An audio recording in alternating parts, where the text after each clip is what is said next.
ọmọ Bọ́lá lèmi Àgbékíadé òní ní sọjọ́ òbí rẹ̀ Àgbékíadé ire lóní orí rẹ̀ àfiré ni ó alágbèékẹ́ ó máa kú ọdún o.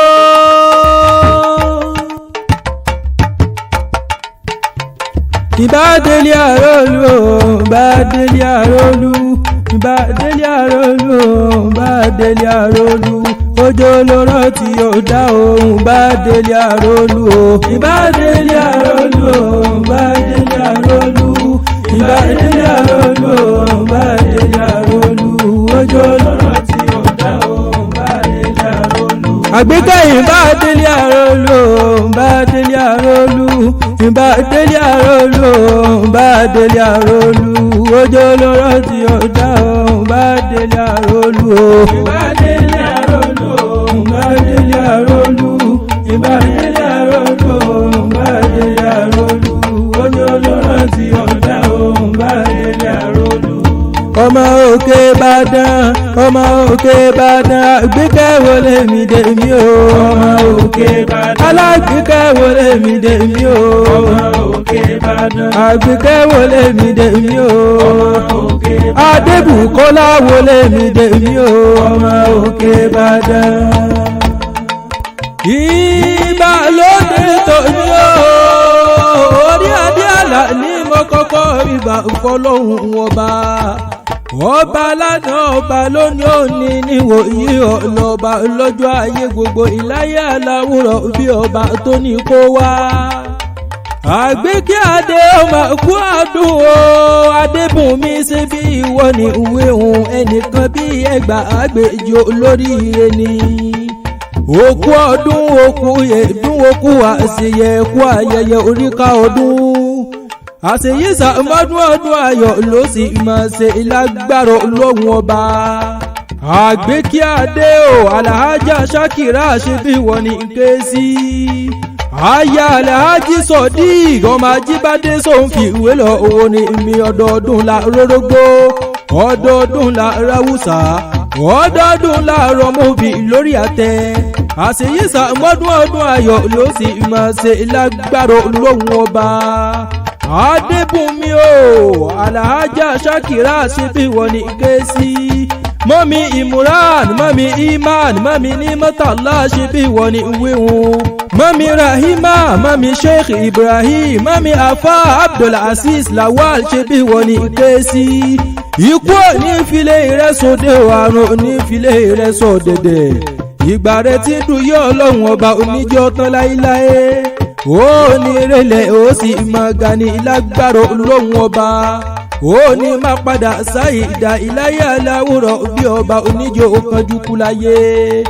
Àgbékíadé o ọmọ Bọ́lá lẹ́sẹ̀ bí wọ́n ní ké sí. CEO Eatrice Kitchen and CEO Unique Modest Queen ní UK ṣe bí wọ́n ní wíwọ́n ọdọọdún ní láṣọ lógúnlógún ọdọọdún ní kàn án so lọ́gbọ̀n ọdọọdún la rórógbó ọdọọdún la ráwùsà. Àṣeyísà mọ́dún ọdún ayọ̀ ló sì máa ṣe lágbára Ọlọ́run ọba.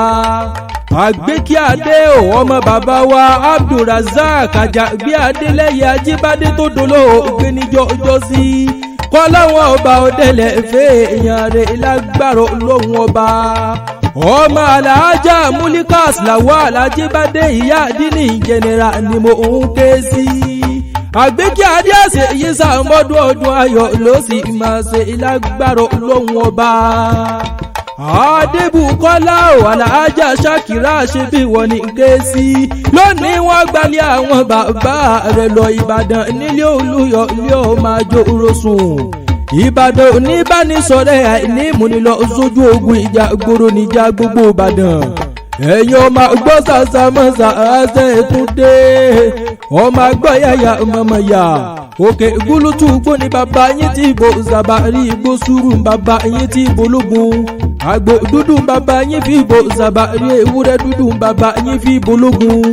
Ológun oníkọ̀rẹ́ ó sábàrí oníkọjà ìjọba dọjọ́ ọjà ìjà ránṣẹ́ po sábà ìjọba dọjọ́ àríjà ránṣẹ́ po lógun màrímà kọgun ìbàdàn ìlú òjò ìlú àjàyí ìlú ìbíkúnlé ìlú ọ̀dẹ́yẹmí ìlú ògùn mọ́lá olódògbògẹ ìlójú ológun ọwọ́ tòkòtò kẹ̀mbẹ́ erébi ìjà àgbàlá ògúnmọ́lá ó sì tó kókó sáré àgbàlá ògúnmọ́lá jókòó bá bẹ́ẹ̀ lómi lọ nílé bàbá tó bí ọlọ́mọ ẹ̀yin lọ́mọ olóògbé mọ́lẹ̀ sọ́bọ́yọ̀ ké ọmọ àríkèyàn gbọ̀ngàn òjò láàárọ̀ mi wẹ̀ nílé àrólú owó ike mi ọjọ́ tó yá tẹ̀yìn mi ọjọ́ tó sà ẹ má ṣe gbé mi fún sà láwẹ̀ mo ní kéèmí wá dé pé àmúṣe ìyòjò láàárọ̀ mi wẹ̀ nílé àrólú ìbàdàn májàmájà tẹ̀bí kára wájú lẹ́rú ogun òjàjàjà kókó wọn nìbàdàn nílé olùyọ̀ lérí olórí ológun ní bàbá tó bí ọlọ́mọ ìbàdàn nílé olùyọ̀ lé ọmọ àjò orosùn àgbékíadé o ọmọ bọ́lá ń léṣe bí wọ́n ní kéésì àṣeyí sàmọ́dún ọdún ayọ̀ ló sì máa ṣe lágbára lóhùn ọba bí wọ́n bá pé ta ní kéwì látẹ̀ka orí adé àlà nílò orúkọ tèmi jẹ́ ọmọ òkè ìbàdàn ọmọ òkè ìbàdàn àgbékẹ́ wọlé mi dé mi o ọmọ òkè ìbàdàn alágbékẹ́ wọlé mi dé mi o ọmọ òkè ìbàdàn àgbékẹ́ wọlé mi dé mi o ọmọ òkè ìbàdàn adébùkọ́lá wọlé mi dé mi o ọmọ òkè ìbàdàn.